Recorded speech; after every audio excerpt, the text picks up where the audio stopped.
Las leyendas de los hombres lobo y los vampiros han cautivado el interés de miles. Es por ello que escritores y cineastas siguen produciendo todo tipo de leyendas alrededor de eso y desde luego siguen enriqueciéndose. Como prueba, cito, una gran cantidad de ustedes saben de sobra la saga de Crepúsculo, sobre Van Helsing, sobre Inframundo, la rebelión de los licántropos, Drácula en cualesquiera de sus versiones y un poco más.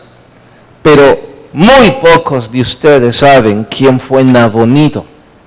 Es más, creo que quizás 5 o 10 nada más saben sobre eso. La razón de esto es muy simple. Satanás atrapa la mente de los que acarician la ignorancia bíblica. Atentos a esto. No digo que atrapa la mente de los académicos, porque quizás usted es profesional y sigue rozando la ignorancia bíblica. Entonces, me refiero a ellos, a los que saben poco o nada de la Biblia. Les atrapa embriagándoles con todo tipo de mitos o asuntos sobrenaturales que los aleja de estudiar la Biblia de forma seria y lo que ella tenga al respecto de temas como este. Si usted estudiara la Biblia con seriedad, descubriría no solo la riqueza espiritual de este bendito libro, que esa es la razón por la que la mayor parte de nosotros empezamos a estudiarla, y en buena hora por ello. Sin embargo, también tiene riqueza literaria, y al leerla, usted encuentra tan vasto tesoro que hasta el peor de los neófitos en arte podría crear su propia historia de hombres lobo o vampiros. Estoy diciendo que si yo soy el peor de los neófitos en literatura, aún yo sería capaz de escribir una leyenda sobre hombres lobos o vampiros, y claro, no me incluyo como alguien estudiante de la Biblia. Si no lo fuera, y de pronto encuentro algo como esto, puedo escribir cualquier cuento y al final alejar a las personas de las enseñanzas que la Biblia da. Sé que con esto, algunos con un poco de espanto se están preguntando, ¿es que acaso la Biblia habla sobre hombres lobo y vampiros? Por supuesto que sí. Se los voy a explicar esta noche. El nombre científico es licantropía o boantropía, y no es más que el desorden mental en que una persona puede llegar a sufrir creyéndose a sí mismo, si es licantropía, un hombre lobo, y si es boantropía, un buey o cualquier tipo de bestia de pasto. Se cree que esta enfermedad puede venir como consecuencia de una vida en desenfreno y degradación moral, tal cual sucedió con Nabucodonosor. Pero también se cree que esto puede venir como consecuencia de una maldición. Estas cosas dieron origen a que la gente hablara sobre hombres bestias. Algunos tienen su fuente primaria precisamente en la historia que hoy vamos a estudiar. Otros, imagino, en cualesquiera otros antecedentes que la historia puede registrar. Y no estoy hablando sobre mitología, porque por supuesto que los que escriben mitología son esos que abusan de la literatura seria, cuentan sus propias desvaríos, y la mitología le ha dado lugar a todo tipo de boberías, que son las que regularmente explotan en las novelas o en los cines. Nosotros vamos a estudiar esta noche, si no el primer caso registrado en la historia, sí uno de esos pocos casos que han sido registrados de forma seria. La gran mayor parte de ellos no son más que anécdotas, parte de la mitología, tonterías como el hecho de que uno de los semidioses se convirtió en vampiro contra el poder de Zeus y una serie de tonterías que por mi trabajo de instructor pues debo leer al respecto, y algunas pocas de esas boberías de vez en cuando, nomás para tratar de entender, puedo decirle que las he estudiado, pero carecen de importancia, carecen de seriedad. Y me doy cuenta que lamentablemente la humanidad conoce más esas tonterías que lo que la Biblia dice sobre el caso real de boantropía. En este caso no fue licantropía, fue boantropía. Si ocupo en mi título un hombre lobo en la Biblia, lo hago nada más por el amarillismo que eso puede provocar a los incautos. Pero en fin, eso vamos a estudiar. Libro de Daniel, capítulo 4, vamos al verso 1, nuestro sermón de hoy, un hombre lobo en la Biblia. Libro de Daniel, capítulo 4, por favor, cuando la cita encuentran, se ponen de pie para mayor reverencia a la lectura. ¿Listas sus Biblias? Dice: Nabucodonosor, rey, a todos los pueblos, naciones y lenguas que moran en toda la tierra, paz sea multiplicada. Noten, esto lo vamos a ver al final de nuestro estudio, pero no lo pasen de largo. ¿Quién escribe el capítulo 1? ¿Quién escribe el capítulo 4? Nabucodonosor. Ya verán por qué eso es importante. Conviene que yo declare las señales y los milagros que el Dios Altísimo ha hecho conmigo, cuán grandes son sus señales, cuán potentes sus maravillas, su reino sempiterno y su señorío de generación en generación. Yo, Nabucodonosor, estaba tranquilo en mi casa y floreciente en mi palacio, y vi un sueño que me espantó. Tendido en la cama, las imaginaciones y visiones de mi cabeza me turbaron.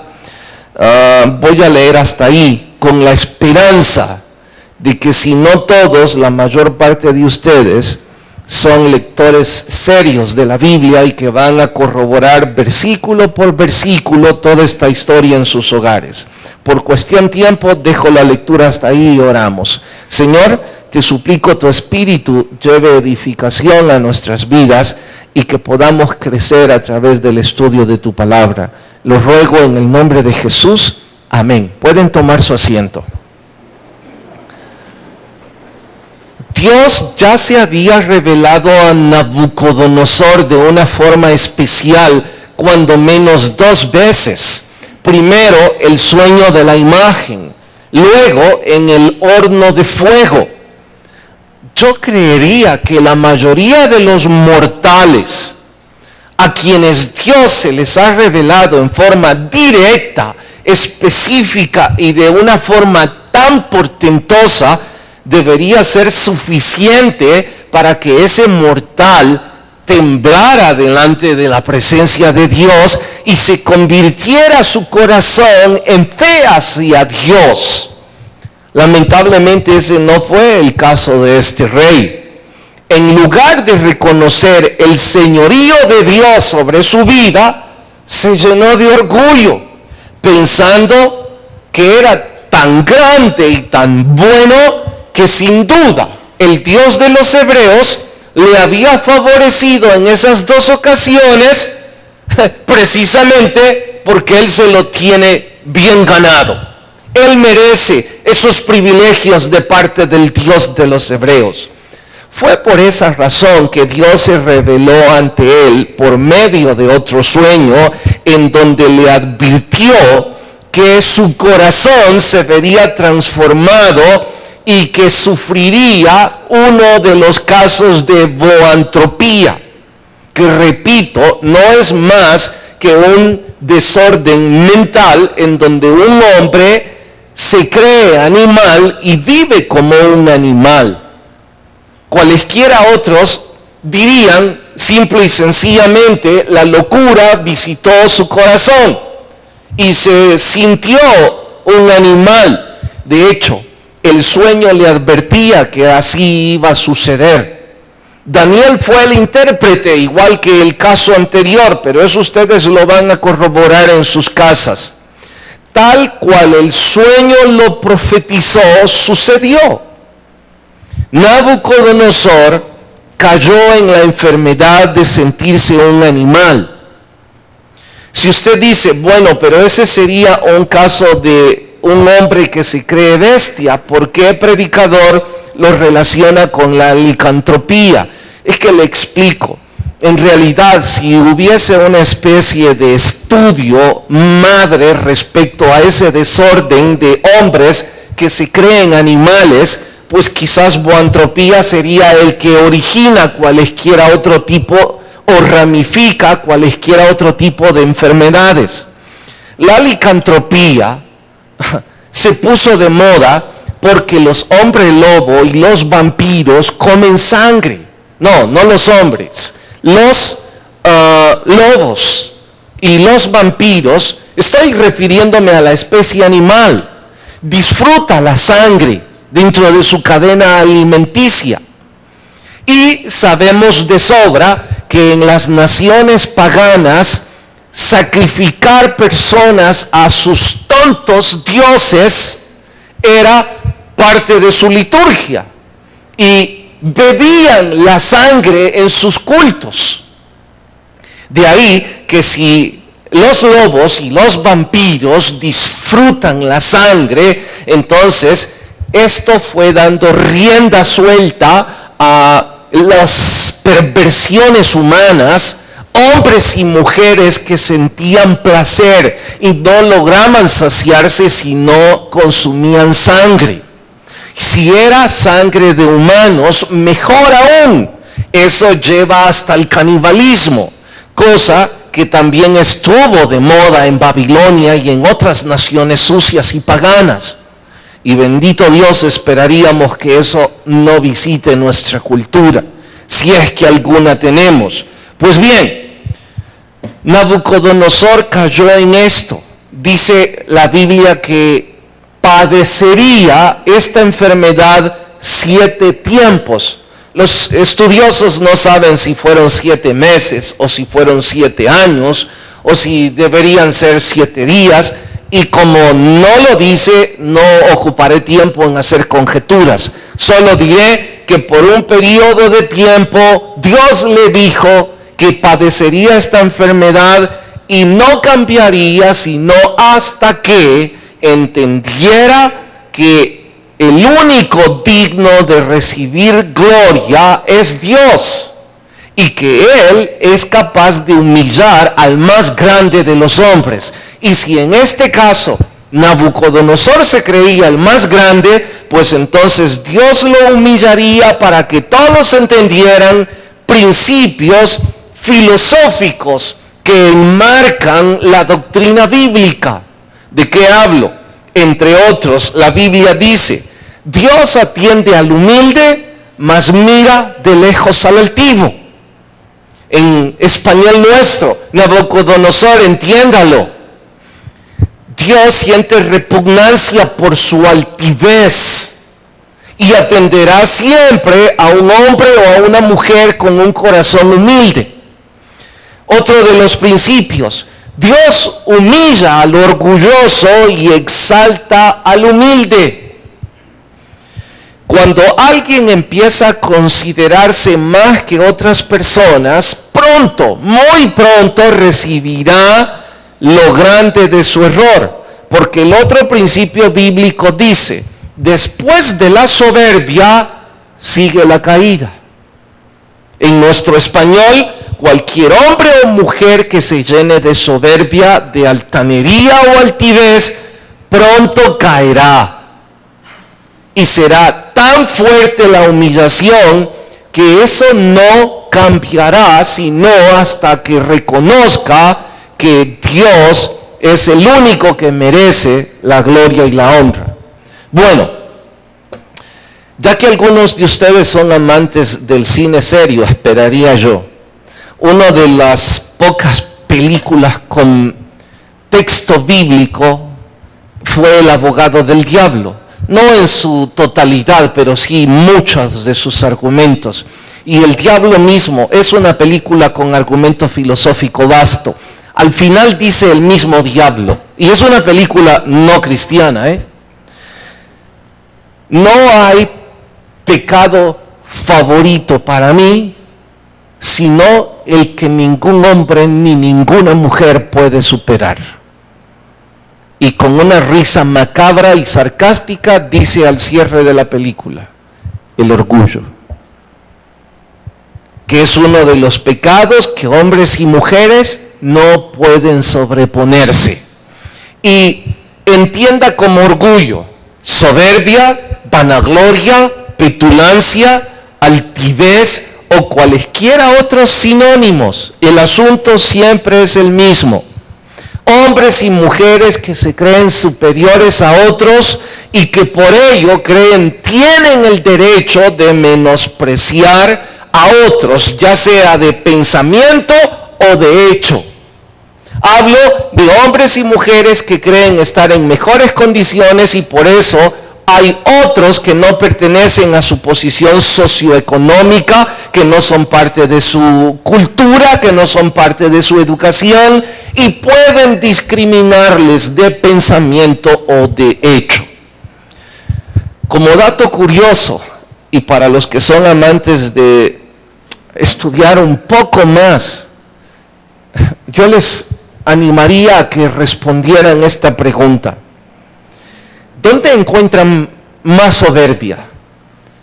¿En las personas que tienen mucho o en los que no tienen poco o no tienen nada?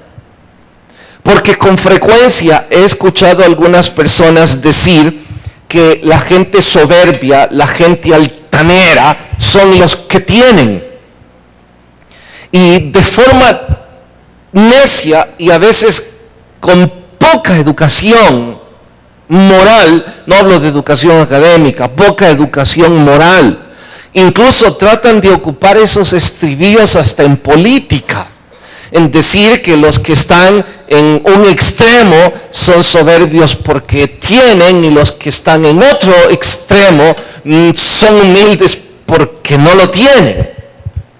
Pero el colmo, escuché a un religioso decir que se comprobaba tomando el verso que nuestro Señor Jesús recitó cuando dijo que es más fácil para un hombre entrar por el ojo de la aguja que para un rico entrar al reino de Dios, diciendo, se dan cuenta, los ricos no pueden entrar, su soberbia, su altanería les incapacita para entrar al reino de Dios.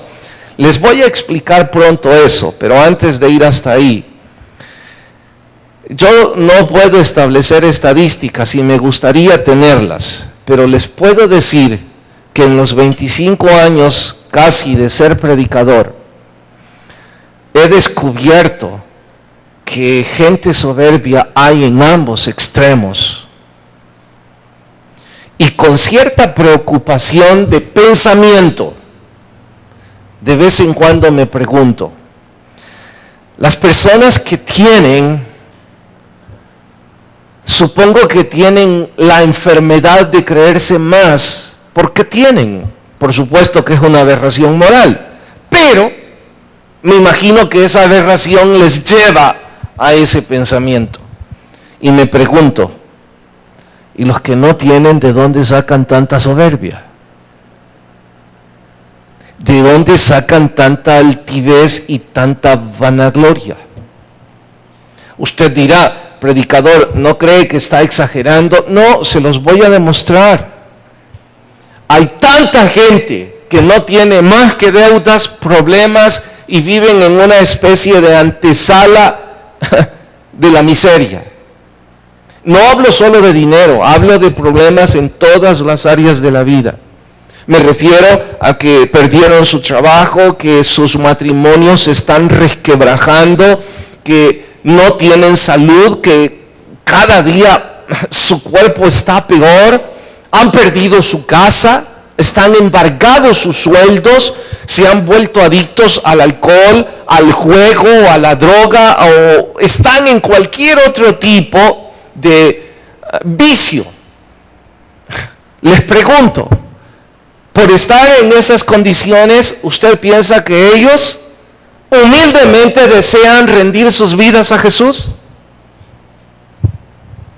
No, no lo hacen. No lo hacen. Hay tanta soberbia en los que tienen poco o nada como en los que tienen mucho.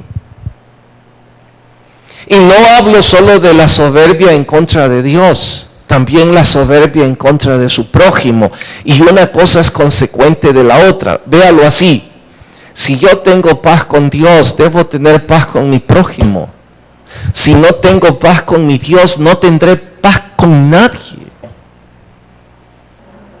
Y esas personas viven llenas de resentimientos, viven con raíces de amargura, viven agrediéndose porque no tienen paz con Dios. El asunto es simple, no han querido rendir el señorío de sus vidas a Dios. Claro que manifiestan su altivez, su arrogancia y su soberbia, probablemente en canales distintos a los que tienen dinero. Pero finalmente es soberbia. Finalmente es indiferencia y rebelión abierta contra Dios. Yo esperaría que esta noche no haya nadie con esa calificación. Hombres o mujeres que están pasando terribles problemas y aún con todo ello no quieren abrir su corazón a Cristo. Yo entiendo que si usted refuta la invitación diciendo, no, porque mire, yo no entiendo nada de la religión, o mire, hay cosas que yo no puedo cambiar ni dejar, o asuntos filosóficos, todo eso está bien porque Jesús no le está pidiendo cuentas de nada de eso. Jesús solo le está diciendo que usted abra su corazón con fe a Él y que empiece a conocerlo a Él, que intime con Él en oración, en estudiar la opinión de Dios, la Biblia, que empiece a tratar de seguir el principio bíblico y que conforme va pasando el tiempo, Él se ha comprometido a poner en su corazón lo que Él cree que debe estar en su corazón. Pero la gente soberbia, altanera, dice, no, se niegan. A veces tienen cada argumento y a veces sin argumento. Simplemente un corazón duro en contra de Jesús. Porque ese es el asunto. Al menos desde este púlpito la invitación ha sido única, siempre la misma. Rinda su vida a Jesús, no a la religión. No sea parte de esta organización si no lo quiere, pero empiece una relación personal con Cristo. Bueno, dije que voy a explicar el verso que Jesús refirió en cuanto a que es más fácil para un hombre entrar por el ojo de una aguja. Jesús no se estaba refiriendo a la imposibilidad académica. Un hombre jamás puede pasar por el ojo de una aguja, pero Jesús no estaba hablando de eso. En ese entonces había una puerta en Israel que se llamaba el ojo de la aguja. Y era ni siquiera puerta, sino que era más bien una entrada clandestina, para que cuando el día sábado empezaba, los mercaderes que no pudieron entrar a Israel, porque para ellos el día va de 6 a 6, de forma clandestina pudieran entrar por el ojo de la aguja. Pero era difícil porque era una pequeña fisura en el muro. y difícil o casi imposible que un camello entrase con su carga por ese sitio. De eso estaba hablando Jesús, no que es absolutamente imposible, sino refiriéndose a que va a ser muy, pero muy difícil para los que tienen muchas comodidades reconocer el señorío de Jesús en sus vidas. No sé si hay varios o muchos ricos entre nosotros, y tampoco sé si hay varios o muchos que tienen solvencia entre nosotros. Mire, el asunto es lo mismo. Exactamente como lo dije para los que no tienen, ahora lo digo para los que tienen, con un grado de dificultad extra. ¿Cuál es el grado de dificultad extra? Jesús se refirió a esto porque sabía que los que han conseguido logros en cualesquiera áreas de la vida tienen un vicio todavía duplicado. ¿Cuál es ese vicio? El orgullo. Creen que lo que tienen en cualesquiera áreas lo tienen porque ellos son hábiles. Entonces, si son ricos es porque son inteligentes. Si tienen algunas propiedades, aunque no sean ricos, y algunas comodidades, aunque no sean ricos, es porque son hábiles. Es porque han sido disciplinados. Si consiguieron un título o dos, profesionalmente hablando, es porque fueron dedicados e inteligentes. Si tienen una familia hermosa, es porque son ordenados. Todos los demás no son tan buenos como ellos. Y eso los vuelve aún más soberbios. Y dirá alguien, nunca me he visto así. Bueno, déjeme citar algunos ejemplos de lo que Jesús estaba hablando para que podamos identificar mejor el asunto. Algo parecido es lo que algunas mujeres sienten al creerse guapas. Creen que su buena fisionomía o su buena presentación provoca que sean mejor que otras mujeres y las hace creerse que pueden casi menospreciar a su esposo o a cualesquiera otros. Y más de alguna vez hasta se les ha cruzado por la cabeza a las que ya están casadas, que no entienden por qué se casaron con ese hombre. Porque ellas bien pudieron conseguir el hombre que ellas quisieran. Porque son lo suficientemente lindas o inteligentes para haber conseguido un mejor partido. Eso las vuelve altaneras, altivas, repugnantes e indeseables. Y ese sentimiento se refleja también en su relación con Dios. ¿De qué habla, pastor?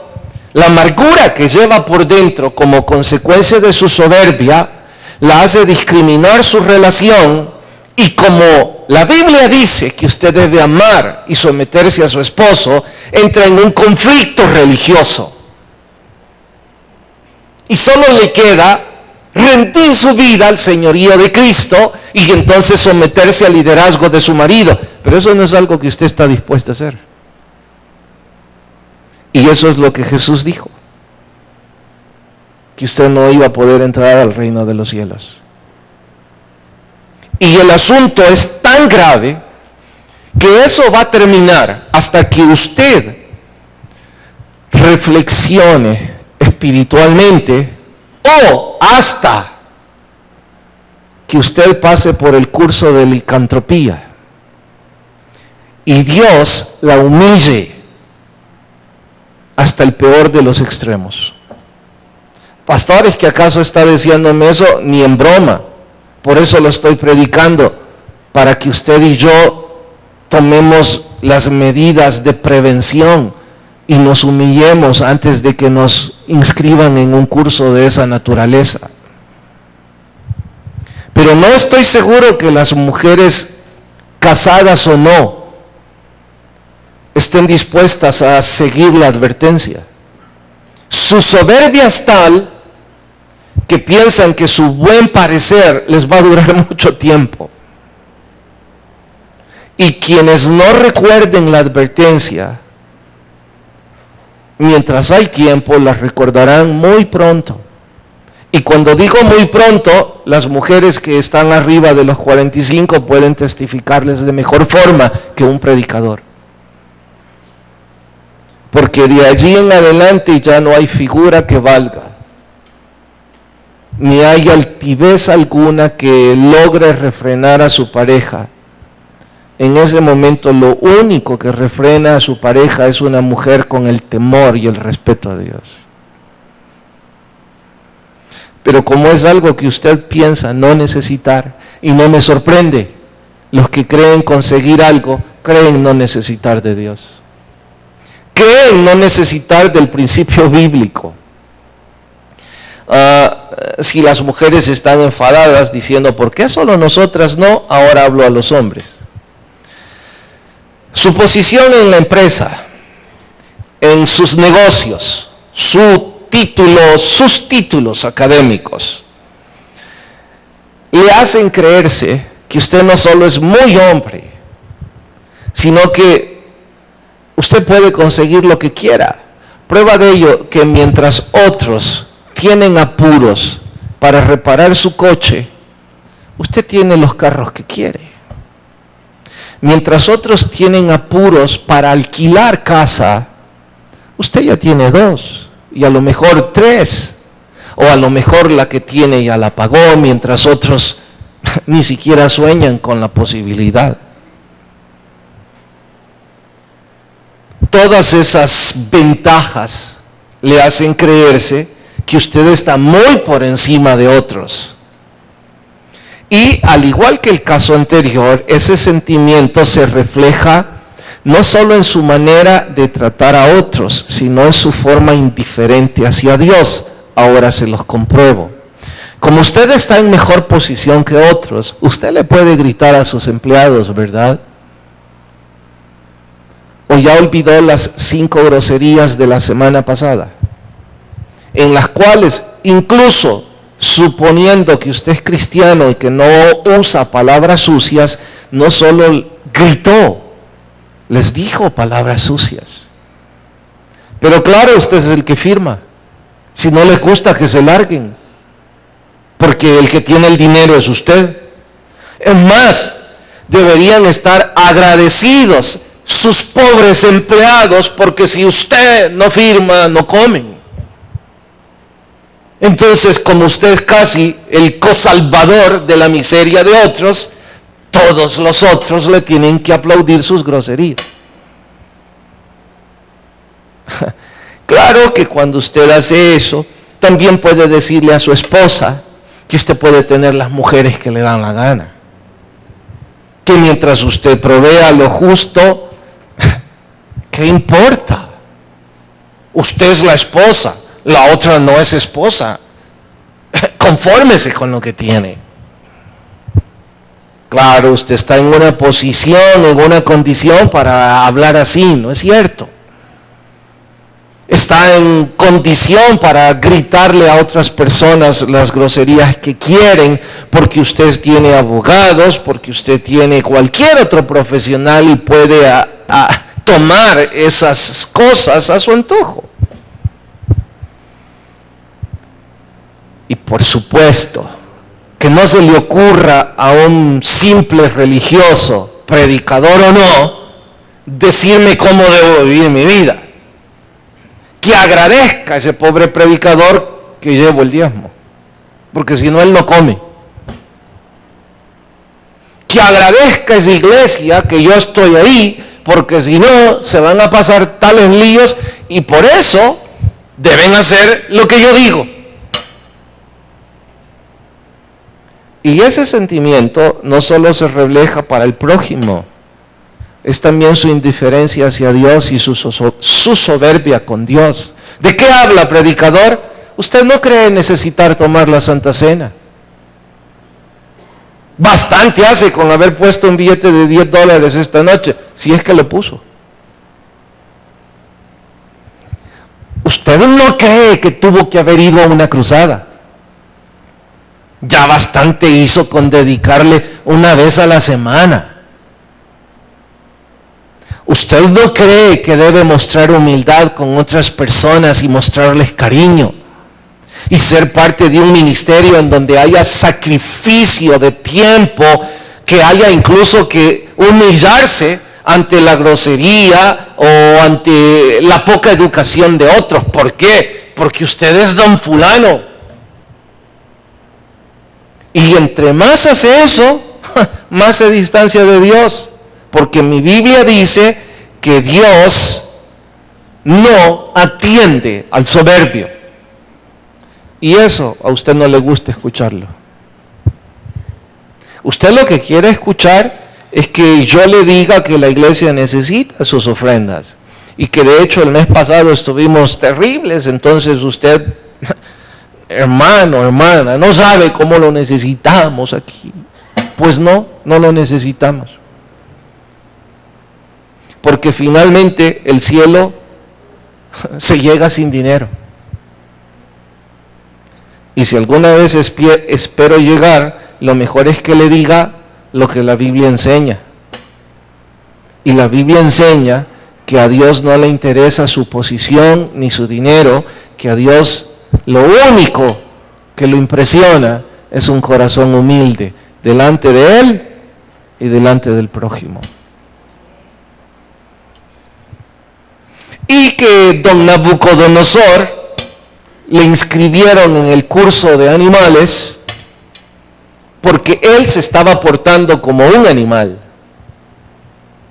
Y que la única manera en cómo se iba a comportar como un hombre temeroso de Dios y respetuoso del prójimo era hacerlo comer con los animales. Y pasar tiempo tan difícil, tan humillado, que eso lo iba a hacer reflexionar y reconocer. Vayan al capítulo 4 de nuevo. Hay versos puntuales que quiero leerles. Capítulo 4. Estos versos bien haríamos en subrayarlos. Verso 17. Vean las consecuencias de los que deseamos seguir siendo soberbios. La sentencia es por decreto de los vigilantes, estos vigilantes ángeles desde luego, y por dicho de los santos la resolución, para que conozcan los vivientes que el Altísimo gobierna el reino de los hombres y que a quien Él quiere le da y constituye sobre Él al más bajo de los hombres. En contra de Nabucodonosor, por supuesto, verso 27. Por tanto, oh rey, esto lo dice Daniel a Nabucodonosor, acepta mi consejo, tus pecados redime con justicia y tus iniquidades haciendo misericordias para con los oprimidos, pues tal vez eso será una prolongación de tu tranquilidad, tal vez. Y yo no he estado hablando más de lo opuesto a la justicia y a la misericordia. ¿Qué es opuesto a justicia y misericordia? Soberbia. Vayan al verso 31 ahora. Aún estaba la palabra en la boca del rey cuando vino una voz del cielo y dijo: Nabucodonosor, el reino ha sido quitado de ti, y de entre los hombres te arrojarán, y con las bestias del campo será tu habitación, y como a los bueyes te apacentarán. 7 tiempos pasarán sobre ti hasta que reconozcas que el Altísimo tiene el dominio en el reino de los hombres y lo da a quien Él quiere. En la misma hora se cumplió la palabra sobre Nabucodonosor. Ahora vayan hasta el versículo 37. El 36. Es en el momento en que Nabucodonosor reflexiona. En el mismo tiempo mi razón me fue devuelta. Eso significa recuperé la cordura. Y la majestad de mi reino, mi dignidad, mi grandeza volvieron. Mis gobernadores, consejeros, fui restablecido y con mayor grandeza me fue añadida. Ahora yo, Nabucodonosor, alabo, engrandezco y glorifico al Rey del cielo, porque todas sus obras son verdaderas, sus caminos justos, y él puede humillar a los que andan con soberbia. Algunos historiadores debaten preguntándose, ¿será que Nabucodonosor fue salvo? Yo sonrío porque están las señales de un convertido genuino. Dice, ahora yo alabo. Solo un hombre o una mujer que han nacido de nuevo, de forma genuina, porque temo a veces que hay personas en las iglesias que no han nacido de nuevo y por ello no alaban al Señor. Solo las personas que tienen un corazón nuevo son los que alaban a Dios. Luego dice que engrandece, eso es servir porque engrandece la obra de Dios. Sirven al Señor. ¿Recuerdan que les dije al principio que no pasaran de largo que Nabucodonosor escribió este capítulo? Les explico lo que Nabucodonosor hizo. Dio su testimonio. Esto no es más que el bosquejo de un testimonio, en donde Nabucodonosor quiere que todo el mundo sepa que él era un soberbio, que su vida fue una miseria y que Dios lo llevó a vivir como un animal hasta que él reflexionó, se volvió su corazón a Dios, Dios le devolvió y le dio más de lo que tenía y que desde entonces él es un siervo de Dios. Este es un testimonio. No es Pablo el primero en dar testimonios para hablar de Dios. Luego dice, glorifica. Su vida misma glorificaba a Dios. Y humilla al que está en soberbia. Dice Nabucodonosor, yo fui el más grande de los soberbios. Él puede humillarme a mí. Y creo que si hubiera pensado en que un predicador neófito como yo iba a predicar esto, hubiera añadido en este testimonio, y si me humilló a mí, ¿cómo no lo va a hacer con usted? La pregunta es para mí y para usted.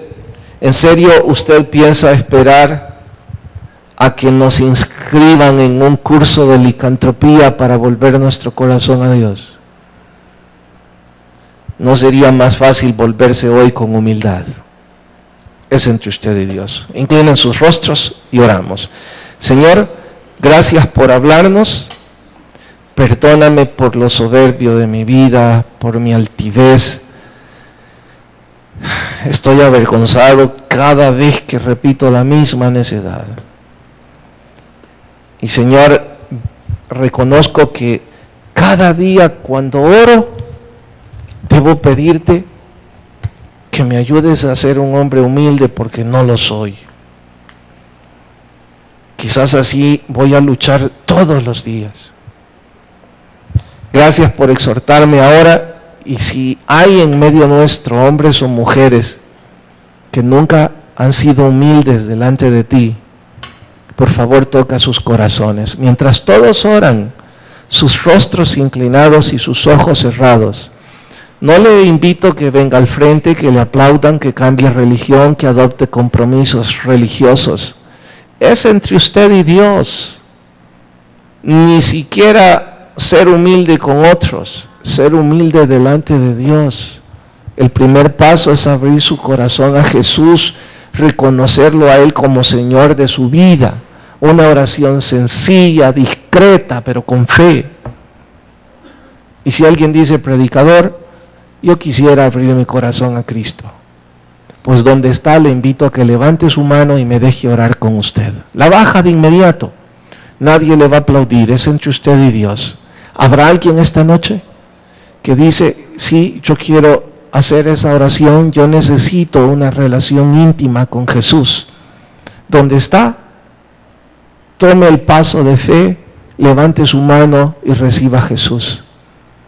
No se olvide del verso. Si usted no tiene el valor de confesar a Jesús delante de los hombres, Él no va a confesarle delante de su Padre. No se condene a sí mismo por la soberbia de no hacer la oración. ¿Habrá alguien? ¿Alguien que levanta su mano y me deja orar con usted?